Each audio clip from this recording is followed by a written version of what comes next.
अरे जेकरा घरे कोई केंद्रीय विद्यालय तो उन्हीं के घरे भैया कोनो घरे के लइका बन ना सु केंद्रीय विद्यालय के फार्म भरे के नियम होला कि जेकर उम्र 3 साल और 4 साल के बीच में होखे ओकर बाल वाटिका 1 यानी नर्सरी में एडमिशन हो जी। आ ए में एडमिशन ओकर आसान बात बा। आसान ये चलते बा कि छोट छोट लइकन के भीड़ थोड़ा कम होला, कोई भीड़ जानकारी भी ना कम होला। अब अपने तोरा कंचनपुर में कहाँ कोई के पता बा कि केंद्रीय विद्यालय के फार्म आइल बा। केंद्रीय विद्यालय में एडमिशन हो जी जेकर आरटीई के तहत ओकर 1 रुपया पढ़े में ना लगी, वो आराम से पहला से लेकर 8वां तक पढ़ सकेला, 1 रुपया ना लगी। लेकिन हमनी के लागेला पैसा। केंद्रीय कर्मचारी के अगर उनमें लइकन के एडमिशन होला तो हम 500 रुपया महीना दी ना, लेकिन 500 लागेला। अरे डीए भी नारायण वर्ल्ड में तो 3-4 हजार रुपया लगता। तो ए में आसान है, 3-4 से साल से एक दिन भी बेसी भइल तो फार्म ना भराई। कहीं फार्म भरे में 1 रुपया ना लगेला, 1 रुपया ना लगी। फ्री में एडमिशन करावे जीवे तो 25 रुपया में एडमिशन होला। कुछ मैडम से वो यूनियन बैंक में देवे के रहेला, मोबाइल से ही कटवाइले नहीं होते। हम दे तनी कैमरा से 30 रुपया ले ली, मतलब छोड़ी जाए दी लेट होते रहे, लेकिन नहीं ले लस हमारा लगे पड़े 25 रुपया कोनो रुपया बा जल्दी ला 350 रुपया लेना यार जाते ना। 25 रुपया दीजिए, यूनियन बैंक के पूरा फार्म भर के ऑनलाइन कीजिए। जेकर उम्र 4 से 5 साल बा ओकरा नर्सरी के बाद एलकेजी, फिर 5 से 6 साल के बीच का होला एलकेजी के बाद यूकेजी, ओमे बाल वाटिका 1, 2, 3 होला। तो 2, 3 में हाली एडमिशन ना होला। 2, 3 में काहे ना होई? 5 साल का हो जाएगा, 4 साल ना। अगर कोई के कहल जाए कि 12 में एडमिशन ना होई, अरे 12 में जाला के जे 11 में रहेला उहे ना जाला, तो 12 में के कर एडमिशन होई? तो जे बाल वाटिका 1 में बा उहे ना बाल वाटिका 2 में जाई, तो में एडमिशन के कर होई? कोई के ना होई। अब बाल वाटिका 2 में एडमिशन के कर होई? उसका फॉर्म नहीं आता है काहे गई? जब 1 नर्सरी में नहीं पढ़ता है तो आता है ना कि नहीं एडमिशन कराया। हाँ तो उहे बात बा कि उहे सीट कय गो रही कि मान ले 1-2 गो लड़का एडमिशन ना करैले चाहे करैले बन बाल वाटिका 2 में स्कूल छोड़ देलन, तो 2 या 3 गो या 4 गो सीट खाली रही तो उतने में हुई। तो जौना में सोच कि पूरा सीट खाली बा, एगो में 3-4 गो खाली बा, फायदा पूरा होला में ना बा। बाल वाटिका 3 में भी उहे बात बा। 1 में फिर लड़का फार्म भरियन जेकर उम्र भइल होई 6 साल से ज्यादा आ 7 साल से कम। अगर 7 साल से बेसी हुई तो फार्म ना भरे। घरे अगर 6 साल के भी लड़का हुई, जन्म प्रमाण पत्र होकर एकदम जरूरी बा सरकारी। तो फार्म पहला में भरवा दिए सन। पहला में बहुते सीट रहेला केंद्रीय विद्यालय में। केंद्रीय विद्यालय में पहला में ज्यादा सीट रहेला, जैसे ई सबसे कम। हाँ ओमे सेक्शन बंट जाला, सेक्शन ए सेक्शन बी, इस चलते नया फार्म आवेला। ऐसे बाल वाटिका 3 के ही स्टूडेंट जेहन 1 क्लास में, जैसे अभी हमारे बाबू बाल वाटिका 3 में जाई, पर साल 1 में चल जाई, तो इहे जाई ओमे। लेकिन 40 गो में जाला सन, ओमे शायद एगो सेक्शन में हम जानत तो नहीं की, लेकिन कहला सन कि सीट बढ़ जाला, ढेरे हो जाला, 100 गो हो जाला, का 120 गो।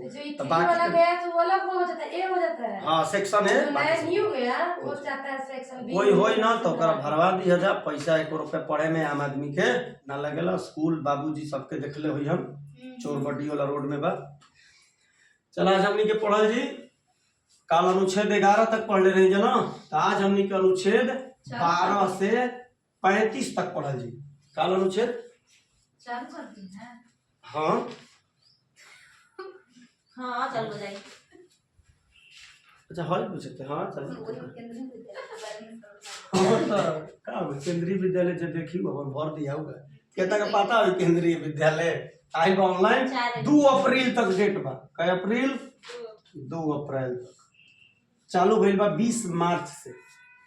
चल हमनी के पढ़ल जी आज भाग 3, काल भाग 2 को पढ़ ले रही जा। तो आज भाग 3 में अनुच्छेद 12 से 35 मौलिक अधिकार यानी मूल अधिकार के बारे में, मूल अधिकार के बारे में बतैले रही कुछ दिन पहले हूँ कि मूल अधिकार न्यायालय में परिवर्तनीय है। नीति निर्देशक न्यायालय में परिवर्तनीय नहीं है। न्यायालय में परिवर्तनीय बा काहे कि एकर ए में जो कुछ भी हमारा एमे ना मिली यानी हमार मौलिक अधिकार के यदि हनन होता तो हम ओकरा खातिर कोर्ट कचहरी में जा सकीना। तो कोर्ट कचहरी में जालन आदमी अनुच्छेद 32 के तहत सुप्रीम कोर्ट में जालन, अनुच्छेद 226 के तहत हाई कोर्ट में जालन। तो वो लाइन से भेटाई अनुच्छेद 32। तो देखल जी तो आज हमने के अनुच्छेद 12 से 35 के बीच में मौलिक अधिकार के बारे में पढ़ल जी। यह भारत का अधिकार पत्र कहा जाता है, हिंदी में एक इंग्लिश में मैग्ना कार्टा कहा जाता है। कि मैग्ना कार्टा यानी कोई पूछी कि मैग्ना कार्टा भारतीय संविधान का मैग्ना कार्टा किसे कहते हैं, तो मौलिक अधिकार को कहते हैं। ते में सवालियों हम बोली ना कि कैसे पूछी, ध्यान से सुन। अब मैग्ना कार्टा से सवाल पूछी तो ज्यादातर मैग्ना कार्टा ही लिखेला। हिंदी में अगर ऑप्शन दे दी कि अधिकार पत्र तो आदमी भुला जाला, तो चलते हम हिंदी में लिख देले बानी कि कोई मैग्ना कार्टा इंग्लिश में कहेला ओकरा अधिकार पत्र। अरे अधिकार, ये हमार अधिकार है, सुना कहलन ये मेरा जन्मसिद्ध अधिकार है। तो एक तरह से अधिकार पत्र है के मौलिक अधिकार। अब कहा गया यह संशोधन हो सकता है, मतलब मौलिक अधिकार में संशोधन हो सकता है, यह न्यायालय में परिवर्तनीय है, यानी इसके लिए हम न्यायालय में जा सकते हैं। मूल संविधान में 7 मौलिक अधिकार था।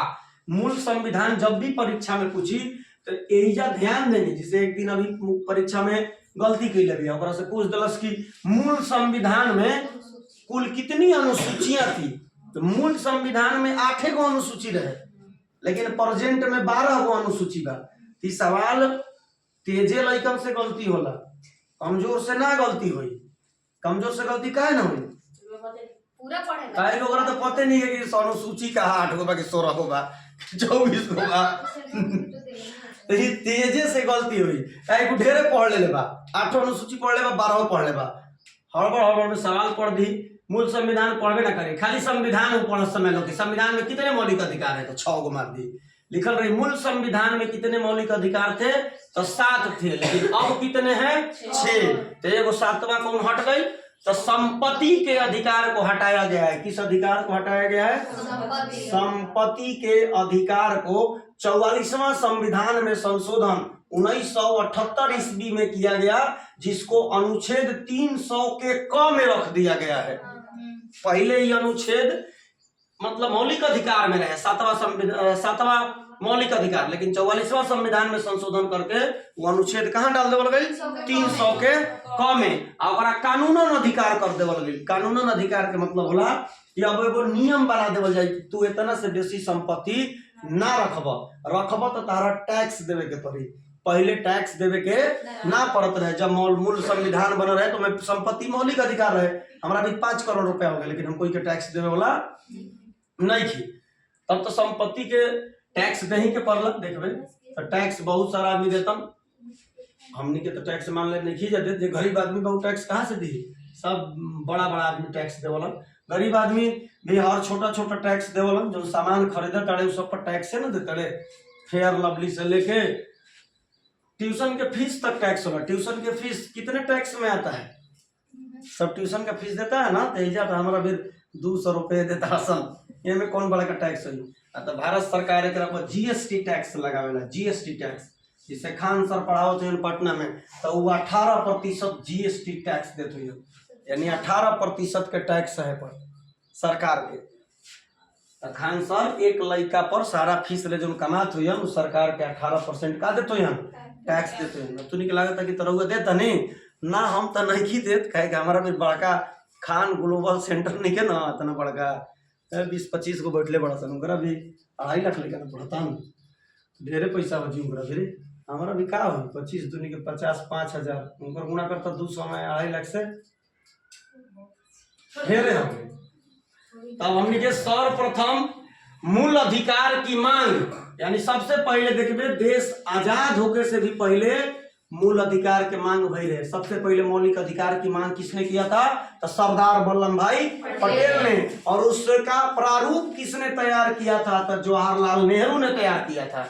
यानी पहला बार मौलिक अधिकार का प्रारूप, यानी एक मौलिक अधिकार का होके के चाहिए प्रारूप तैयार के लिए हम जवाहरलाल नेहरू, लेकिन सबसे पहले सरदार वल्लभ भाई पटेल कहाँ अधिवेशन भइल रहे, कराची में अधिवेशन भइल रहे, यानी भारतीय राष्ट्रीय कांग्रेस के कराची अधिवेशन, यानी पाकिस्तान में कराची अधिवेशन कब 1931 ईस्वी में यह मांग रखा गया मौलिक अधिकार का, किसके, सरदार वल्लभ भाई पटेल के शासनकाल में, शासनकाल मतलब और अध्यक्ष रहन।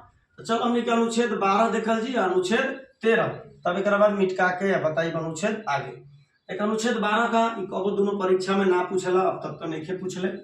तो देख अनुच्छेद 12 कहा राज्यों के परिभाषा देवल गई बा। एक राज्य के परिभाषा, राज्य के नीति निर्देशक तत्व भी पढ़ल जी। हमनी के पहले अनुच्छेद ये पढ़ले रही जा कि अनुच्छेद 35 में का कहल जाला, राज्य का परिभाषा। तभी राज्य के परिभाषा में देखो लगा भारत सरकार, राज्य सरकार, स्थानीय प्राधिकरण शामिल होते हैं। यानी इसमें जितने भी भारत सरकार में, जितने भी भारत सरकार के अंडर में काम करेला, भारत सरकार के अंडर में LIC, ONGC, सेल, जितना ये सब कंपनी भी बड़ा बड़ा, उस सब भी में शामिल रही। राज्य सरकार में जितना चीज बा वो सब भी शामिल रही। यानी ओकरा बीच में जौन जौन राज्य काम करता, जो भी काम करता, वो सब एक प्रकार के अनुच्छेद 12 में डाल देवल गई। काहे का अनुच्छेद 12 में डाल गई? अनुच्छेद 12 में जितना जना बांध जा, इस सब जना के मौलिक अधिकार के ख्याल रखे के बा। इना की एक चीज छोड़े के नहीं कि हम स्थानीय स्वशासन है, हम गांव के वार्ड हैं, हम मुखिया हैं गांव के, यहाँ पर अगर कोई के मौलिक अधिकार का हनन होता तो कोई बात नहीं है, कहीं संविधान में कहल गई बा केवल भारत सरकार समझियन। ये चलते पूरा डिस्क्रिप्टिव लिख देवेला।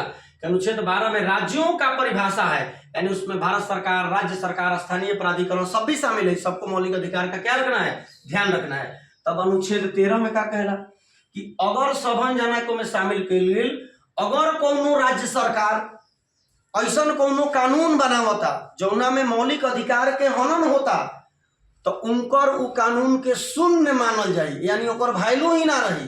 तो देखबे लिखल रहेला अनुच्छेद 13 का कहला मूल अधिकारों का उल्लंघन करने वाले कानून शून्य होंगे, यानी उस कानून की कोई वैल्यू नहीं होगी, अपना मने कुछ वैल्यू ना रही। जेकरा बारे में नीचे लिखले बनी, यानी कोई भी राज्य सरकार या केंद्र सरकार कानून बनाएगी, यदि वह मूल अधिकार का उल्लंघन करती है तो वह कानून शून्य मानी जाएगी। शून्य मतलब वह कानून का कोई वैल्यू नहीं रहेगा।